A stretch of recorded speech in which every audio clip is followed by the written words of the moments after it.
오늘은 긍휼히 여기는 자라는 제목으로 하나님 말씀을 전하도록 하겠습니다. 우리가 익히 잘 알고 있는 빌립보서 2장 말씀을 보면 예수 그리스도의 마음을 품으라고 하는 그런 구절이 있죠. 우리가 너무나 익히 잘 알고 있는 말씀입니다. 사도 바울은 예수 그리스도의 마음을 품으라 하면서 왜 예수님께서 십자가에서 자기를 낮추시고 죽으셨고 하나님께 순종하셨는지 그 이유에 대해서 교리적으로 잘 풀어줍니다. 그래서 우리가 그것을 볼 때 예수님이 이런 분이시구나라는 걸 잘 알 수 있죠. 그런데 사실 그 말씀의 원래 목적은 그 말씀을 가지고 우리의 삶의 행동에 나타나도록 하기 위한 근거 구절이었다는 거죠. 그러니까 예수 그리스도의 마음을 품은 사람은 우리 삶 속에서 그와 같이 똑같이 행동해야 된다라고 말씀하고 있는 구절인 것이죠. 마찬가지로 고린도전서 15장 말씀을 보면 그 말씀은 우리가 잘 알고 있듯이 부활장입니다. 우리에게 가장 중요한 부활장이죠.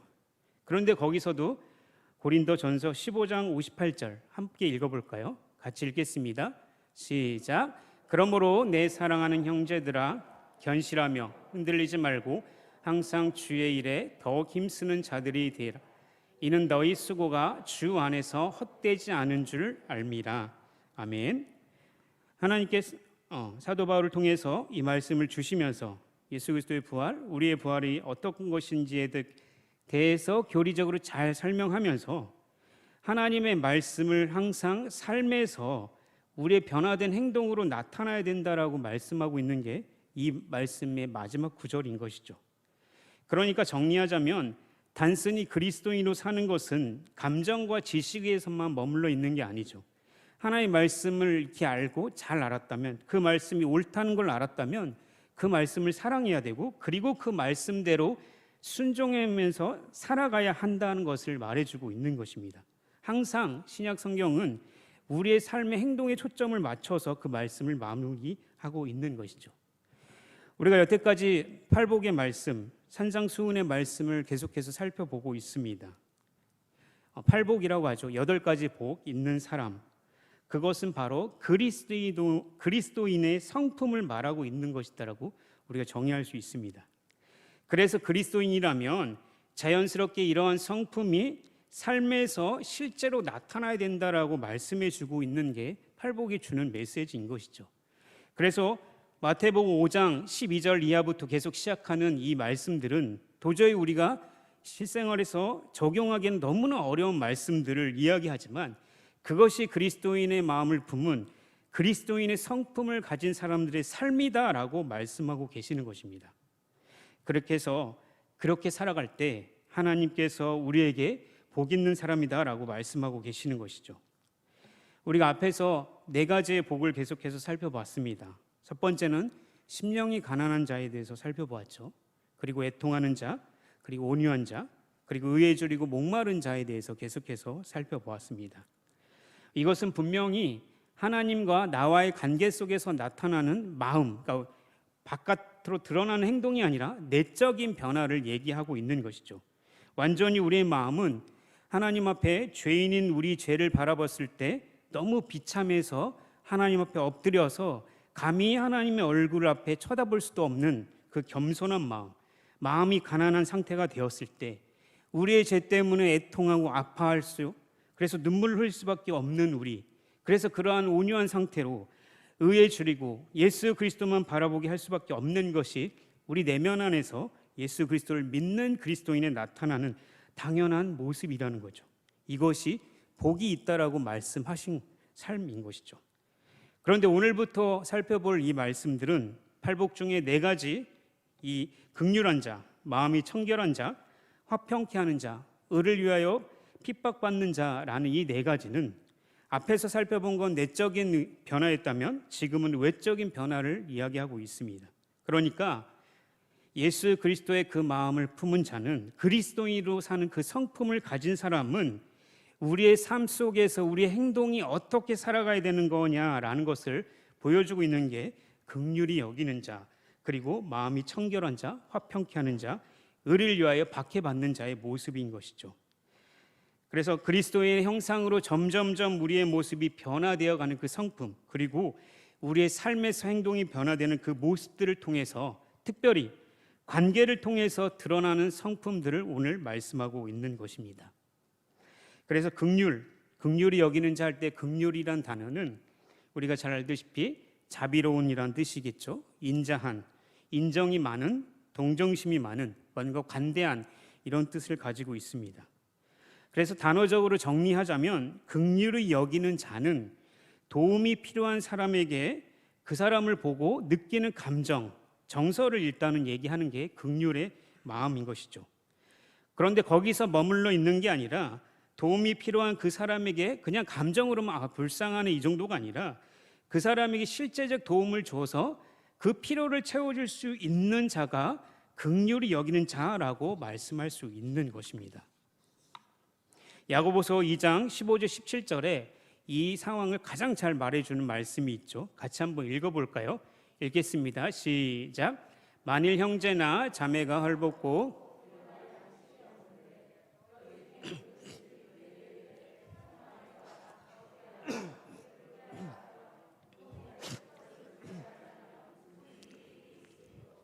이와 같이 행함이 없는 믿음은 그 자체가 죽은 것이라.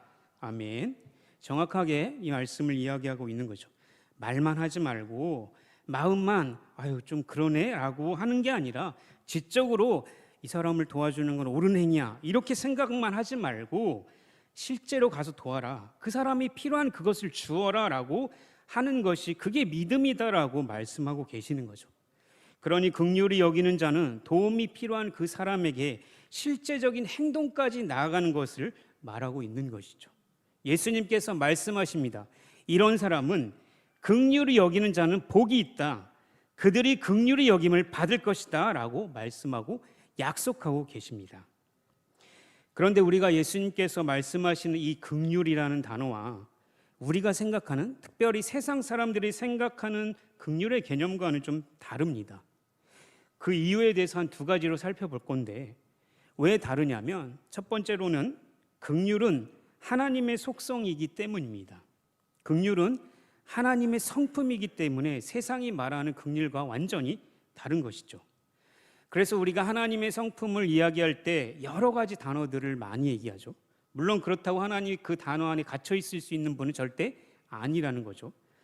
하나님의 성품을 여러 가지로 묘사합니다. 사랑, 긍휼, 인자, 자비, 여러 가지로 표현하는데 그 중에 하나님은 긍휼하신 하나님이다라고 정의하고 있습니다. 디도서 3장 5절 말씀을 한번 읽어보겠습니다. 같이 읽겠습니다. 시작. 우리를 구원하시되 우리가 행한 바 의로운 행위로 말미암지 아니하고 오직 그의 긍휼하심을 따라 중생의 씻음과 성령의 새롭게 하심으로 하셨나니. 아멘. 하나님을 어떤 하나님이라고 묘사하고 있습니까? 긍휼하신 하나님이라고 말씀하고 있는 거죠. 이것을 선포하는 것입니다. 그래서 하나님은 긍휼하신 분입니다라고 말씀하고 있는 거죠. 우리 에베소서 2장 4절 5절 읽겠습니다. 시작. 긍휼이 풍성하신 하나님이 우리를 사랑하신 그 큰 사랑으로 인하여 하물로 죽은 우리를 그리스도와 함께 살리셨고 너희는 은혜로 구원을 받은 것이라. 아멘. 하나님을 어떤 분으로 묘사합니까? 긍휼이 풍성하신, 그냥 풍성이 아니라 풍성하십니다. 얼마나 큰지 그 큰 사랑이라고 얘기하죠. 그 사랑, 그 긍휼로 어떤 일을 하셨다라고 합니까? 죽었던 우리를 살리셨다라고 말씀하시는 거죠. 그 출발점이 어디 있습니까? 하나님의 긍휼하심이라는 것이죠. 구약도 한번 살펴볼까요? 다니엘서 9장 9절 읽어보겠습니다. 시작. 주 우리 하나님께는 긍휼과 용서하심이 있사오니 이는 우리가 주께 패역하였음이오며. 아멘. 여기서도 다니엘이 하나님을 어떻게 묘사합니까? 긍휼하신 분, 용서가 있으신 분이라고 선포하고 있는 거죠. 하나님의 사랑이, 긍휼이 얼마나 큰지, 우리가 죄로 인하여서 이 나라가 멸망당했는데 그것을 다시 일으킬 수 있는 분은 하나님밖에 없다. 왜냐하면 그분이 긍휼하시기 때문이다라고 말씀하고 있는 것이죠. 하나님은 긍휼하신 하나님이라고 고백하고 있습니다. 마지막으로 한 구절만 더 찾아볼까요? 시편 130편 7절과 8절 읽겠습니다. 시작. 이스라엘아 여호와를 바랄지어다. 여호와께서는 인자하심과 풍성함 속량이 있음이라. 그가 이스라엘을 그의 모든 죄악에서 속량하시리로다. 아멘. 여기서도 다윗이 하나님을 어떻게 묘사합니까? 하나님을 바라보라. 무엇을 바라보라고 합니까? 그 이유는 하나님이 긍휼하시기 때문이다라고 말씀하고 있는 거죠. 그것을 고백하고 있는 것입니다. 이 외에도 하나님의 긍휼에 대해서 설명하는 단어나 문장이 너무나 많습니다. 그걸 구구절절히 다 찾자면 오늘 밤을 새야 하기 때문에 특별히 우리 성도님들 집에서 성경 통독하실 때 긍휼이라는 단어가 나오면 거기에 빨간 줄 또한 적어놓고 숫자를 한 번씩 계속 세어보십시오. 그것을 색칠하고 찾고 숫자를 센다는 게 그게 의미가 있는 게 아니라 하나님의 긍휼이 이렇게 많다는 것을 통해서 우리에게 많은 은혜를 주실 것입니다. 한번 성경을 찾으시면서 찾아보십시오. 그렇기 때문에 성경은 누구나 그 성경을 읽다 보면 하나님이 긍휼하신 하나님이라는 것을 금방 알 수 있다는 거죠. 성경의 곳곳에 하나님이 긍휼하신 분이다라는 것을 너무 많이 이렇게 해놓았다는 거죠. 그렇기 때문에 우리가 하나님의 자녀라면 분명히 이런 하나님의 성품을 닮아야 하는 것밖에 그 이유가 설명할 수밖에 없는 것이죠. 그렇다면 반대로 긍휼이 아닌 것은 무엇일까요? 하나님의 성품이 긍휼이고 하나님이 긍휼하신 분이라면 그와 반대로 대조되는 건 무엇일까요? 그것은 사람의 긍휼함입니다. 이상하다. 사람이 긍휼함도 있지 않나요? 라고 이렇게 물어보실 수 있는데 분명한 것은 사람은 자비가 없습니다. 로마서 1장 31절 말씀을 찾아보겠습니다. 시작. 우매한 자요, 배악하는 자요, 무정한 자요, 무자비한 자라. 아멘. 무엇을, 누구를 말하고 있습니까? 저 옆에 있는 죄인? 우리를 말했던 거죠. 우리가 죄인이었기 때문에 구원받기 전 우리의 상태가 무매한 자, 배악한 자, 무정한 자요, 무자비한 자라고 설명하고 있는 거죠. 원래 자비가 없는 거예요. 그러니까 인간은 긍휼 자체가 없는 거죠. 그렇기 때문에 앞에서 살펴본 하나님의 긍휼하심을 우리가 배울 수가 없는 건 당연한 것이죠. 그러니 디도서에서, 에베소에서, 다니엘이, 시편에서 다윗이 선포하는 그 용서하시는 그 긍휼하신 하나님은 그 하나님의 행동을 통해서 나타나지만 인간은 절대로 사람을 용서하거나 뭔가 긍휼을 하는데 그 이유와 목적이 다 있다라는 거죠. 예수 그리스도께서를 통해서 하나님께서 우리의 죄 용서하심을 주셨을 때는 하나님은 분명히 우리에게 바라는 것이 없이 무조건적으로 선포하신 긍휼함이었는데 우리는 우리의 긍휼함은 바라는 거 있고 조건적이고 이렇다는 것이죠. 그렇기 때문에 분명히 하나님은 디도스에 말한 것처럼 우리가 행한 바 의로운 행위로 말미암지 않고 오직 그의 긍휼하심을 따라서 우리를 구원했다고 하지만 우리는 하나님 앞에 조건을 얘기하고 뭔가 바라고 긍휼을 베푸는 것이 다르다는 것이죠. 그러니 하나님의 긍휼은 사랑이지만 우리는 조건적인 사랑이 될 수밖에 없는 거죠. 이것을 조금이라도 알 수 있는 관계가 어떤 관계입니까? 부모와 자녀의 관계죠. 부모의 눈에는 이 자녀들이 너무나 아름답고 사랑스럽죠. 그 친구가 이게 모든 것을 다 해줘도 아깝지 않은 무조건적인 사랑을 부모가 주는 것이 하나님의 사랑과 얼비슷한 모습인 거죠. 하나님은 분명히 조건 없이 우리를 사랑하시고 그 긍휼로 우리를 구원하셨다는 거죠. 그러나 인간은 그 긍휼의 출발점은 하나님의 사랑이 아니라 자기 사랑의 중심에 서 있다는 것입니다. 죄는 분명히 자기를 사랑하는 것이 죄의 원리이기 때문에 하나님께서 우리에게 베푸시는 긍휼이 아니라 자기를 사랑하는 그 사랑 안에서 긍휼을 베풀고 있다는 거죠. 그러니 뭔가 대가를 바라고 뭔가 이것을 했을 때 나에게 만족이 오기 때문에 그 자비를 베풀고 선한 것을 한다라는 거죠. 거기에는 뭔가 그래도 내가 너보다는 좀 더 나니까 내가 너를 섬기지, 내가 너보다는 그래도 신체적으로 좀 우월하니까 너를 도와주지, 그래도 내가 너보다 물질이 좀 많으니까 섬기지, 이런 우월적인 성격을 가지고 있는 긍휼이 될 수밖에 없다라는 거죠. 대부분 지혜 있는, 세상에 지혜 있는 사람들이 얘기하는 거 긍휼히 여기고 자비를 베풀고 선하게 하라, 그 이유는 내게 만족이 오기 때문이라고 말하고 있는 것입니다. 이것을 예로 들 수 있는 한 연예인이 한 분 계시는데 혹시 박진영 씨라고 아십니까? JYP의 기획사 사장님이시죠. 좀 유명하신 분인데 이분이 어느 날 토크쇼에 나와서 자기가 20살이 되면 분명히 20억을 벌겠다라는 목적을 가졌대요. 그래서 돈이 있으면 행복하겠지라고 마음을 먹었다고 합니다. 그런데 사람들은 그가 20억을 어떻게 벌어라고 그를 다 무시했다고 하죠. 근데 어떻게 됐습니까? 앨범을 내고 가수로서 대박을 쳤습니다. 그래서 하루아침에 몇 년 사이 20억을 모은 거예요. 그래서 만족했다고 합니다. 그리고 나서 그분이 얘기하는 게 그리고 나니까 뭔가 허전하고 그 다음 뭐지? 그 다음은 무엇이지? 라고 생각이 들더라고 합니다. 그래서 이게 아니구나라는 거를 알고 그 다음은 뭘 해볼까 생각했을 때 사람들이 돈을 많이 벌면 명예를 쫓더래요. 그래서 그게 답인가 하고 명예를 쫓으려고 아무도 아시아인으로서는 미국의 빌보드 차트에 도전한 사례가 없는데 자기가 가수로서 가서 거기서 이름을 날리고 명예를 얻어보겠다라고 해서 그곳에 가서 열심히 활동을 하죠. 그리고 기획사를 차리고 아이돌 가수들을 키워내서 그들을 데리고 가서 그 빌보드 차트 이름을 날리게 합니다. 그래서 그가 했던 말이 사람들이 자기를 인정해주고 미국인도 자기를 인정해줬다. 그래서 이게 명예구나라는 걸 느끼고 엄청 만족을 했다고 합니다. 그런데 그리고 나서 그 다음은 뭐지? 라는 생각이 계속 들었답니다. 이것도 아니네? 라는 생각을 했다고 합니다. 그래서 자신의 인생을 곰곰이 뒤를 생각해보고 내가 왜 이렇게 왔지? 그렇게 생각을 하다 보니까 매우 흥미진진한 이야기를 하더라고요. 자기의 힘과 노력으로는 이런 대박을 터뜨릴 수 없고 노래를 특별히 엄청 잘하는 것도 아니고 외모가 특출난 것도 아닌데 이런 것들이 성공할 수 있는 이유가 뭘까?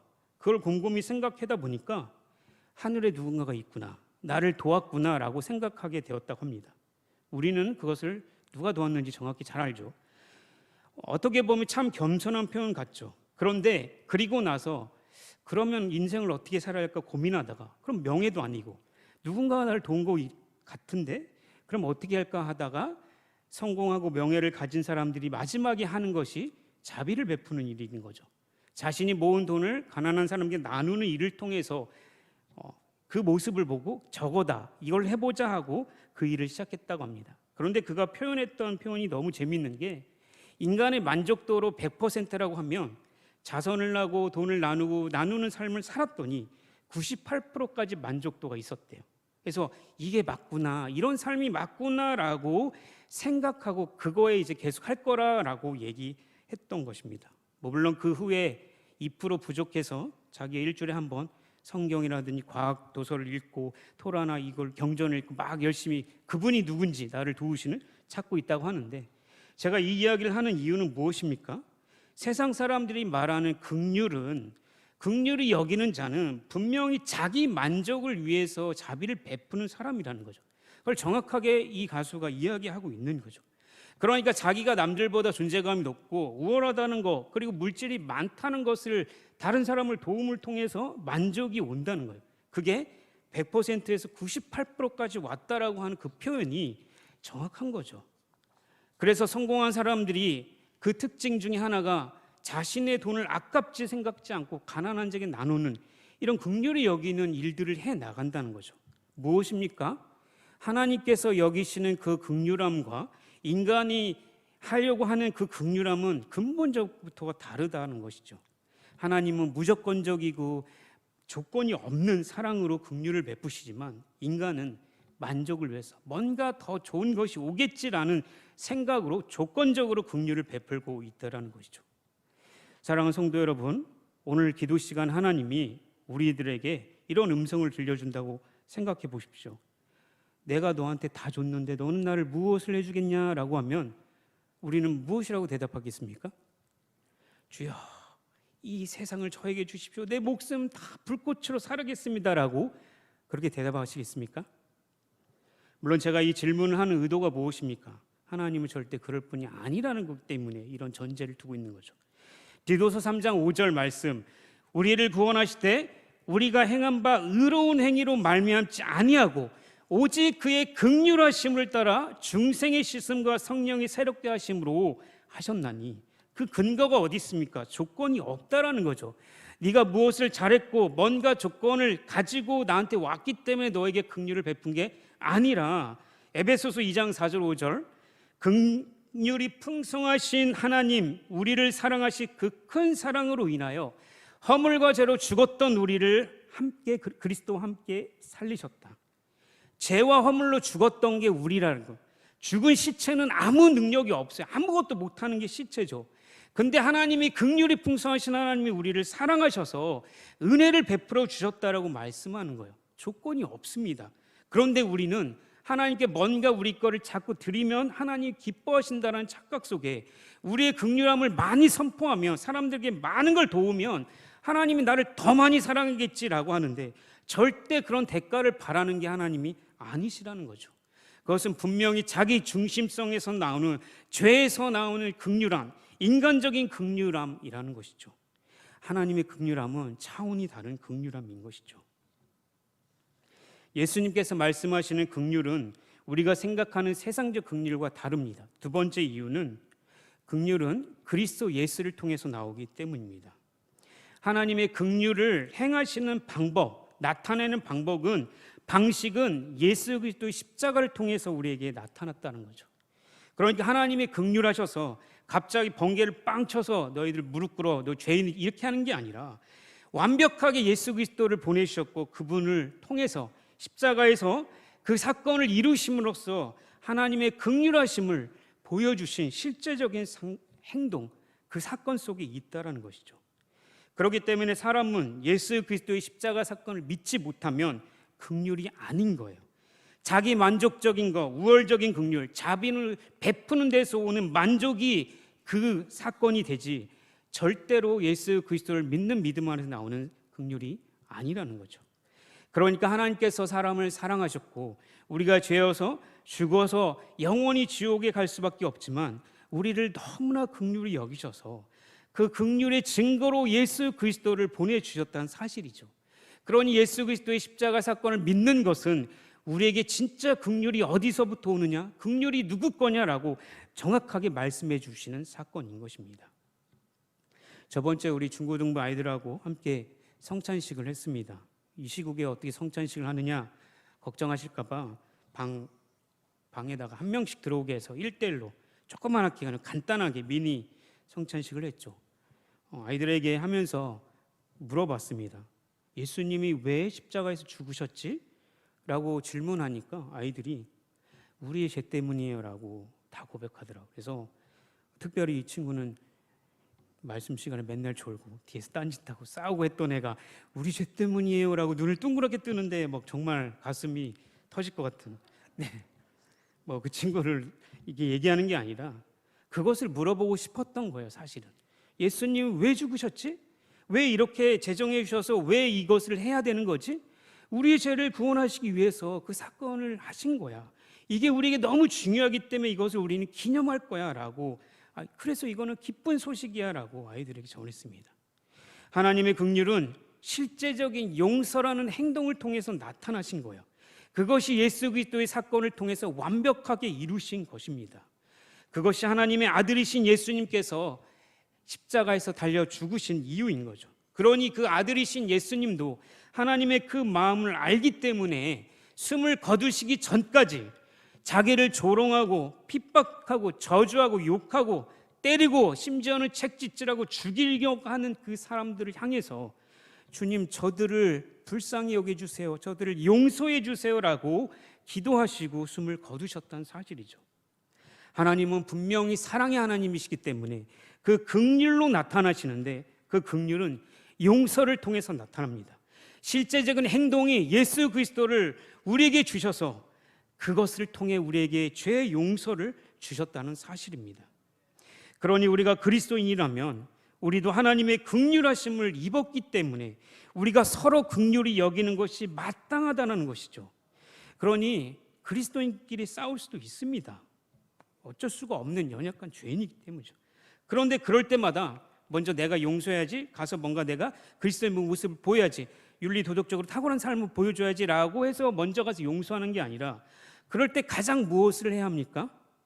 믿음의 주여 온전케 하시는 예수 그리스도를 바라보라라고 하셨습니다. 예수 그리스도를 바라보는 게 우리가 먼저 해야 할 일이라는 거죠. 그래서 예수님의 십자가를 보면서 예수님 볼 때마다 역시 나 같은 죄인은 어쩔 수가 없나 봐요, 하나님. 나는 나이가 들수록 뱃살하고 죄만 더 많이 짓는 것 같아요, 하나님. 나는 더 연약해져요. 내 고집은 왜 이렇게 센지 모르겠어요 하면서 하나님 나를 불쌍히 여겨 주시옵소서라고 간절히 기도할 수밖에 없는 것이죠. 그리고 나서 내가 저 사람 절대 이해 못하겠어. 이해 못하겠는데 그래도 가서 내가 미안했어라고 얘기할 수 있는 용기. 그것이 긍휼히 여기는 자의 모습인 것이죠. 그런 사람에게 예수님이 무슨 말씀을 약속하십니까? 너희가 긍휼히 여김을 받을 것이다 라고 말씀해 주시고 약속해 주시는 것입니다. 물론 용서를 구할 때 입이 안 떨어질 수도 있어요. 네가 먼저 얘기가 나올 수도 있지만 그럼에도 불구하고 용서를 구하는 그 행동, 그것이 그리스도인의 참된 모습이라는 것이죠. 그게 어쩔 때 가능하다고 하십니까? 예수 그리스도의 십자가를 바라볼 때 가능하다고 말씀하시는 거죠. 그러니 세상의 긍휼은 십자가의 중심으로 이루어지지 않습니다. 그렇기 때문에 죄의 문제가 해결되지 않아요. 그렇기 때문에 그들이 말하는 긍휼은 진짜가 아니라 가짜인 거예요. 흉내만 내는 긍휼이라는 거죠. 거기에는 자기 만족, 자기 보상, 자기 중심, 우월주의적 생각이 강한 무자비라고 말할 수 있는 것입니다. 사랑하는 성도 여러분, 긍휼히 여기는 자가 복이 있습니다. 긍휼히 여기는 자는 하나님께서 그들을 긍휼히 여겨 주십니다. 이미 약속하셨고 이미 주셨죠. 그렇기 때문에 영원히 하는 나라 갈 때까지 우리를 긍휼히 여기셨다. 다른 말로 우리를 보살피시고 우리를 계속해서 사랑해 주신다는 하나님의 약속을 입은 자들이라는 거죠. 만약 내가 죽었다 깨어나도 저 사람을 용서할 수 없다, 내 눈에 흙이 들어가도 저 사람 용서할 수 없다라고 생각한다면 그것은 예수 그리스도의 십자가를 모르는 것입니다. 긍휼히 여기시는 그분의 사랑을 모르는 행동인 것이죠. 그러니 긍휼을 입은 자는 어떤 상황, 그것이 인간적으로 원수라 할지라도 그들에게 가서 내가 긍휼을 입어서 나 같은 죄인보다 큰 죄인은 없어, 조건을 얘기하지 않는다는 거죠. 그 긍휼을 받았기 때문에, 그리고 그 긍휼의 사랑을 계속 받았기 때문에 내 옆에 있는 지체를 긍휼히 여길 수 있게 되는 것입니다. 착하게 살아야겠다, 기부해야겠다, 다른 사람 도우며 살아야겠다, 이런 생각들이 있고 그것들을 행동에 옮기는 것이 옳은 거야 라고 얘기하지 전에, 그 전에 온전케 하시는 예수 그리스도, 믿음의 주이신 예수님을 바라보십시오. 그렇게 할 때 죄 용서하시는 그 은혜를 경험하게 되고 자연스럽게 용서할 수 있게 된다는 사실이죠. 우리 모든 사랑하는 성도님들이 하나님의 긍휼을 입은 자로서 한 번도 빠지지 않고 이 긍휼을 그대로 실천하며 사랑하고 섬기는 일에 교회를 세우며 세상을 섬기는 모든 성도님 되기를 주님의 이름으로 기도합니다.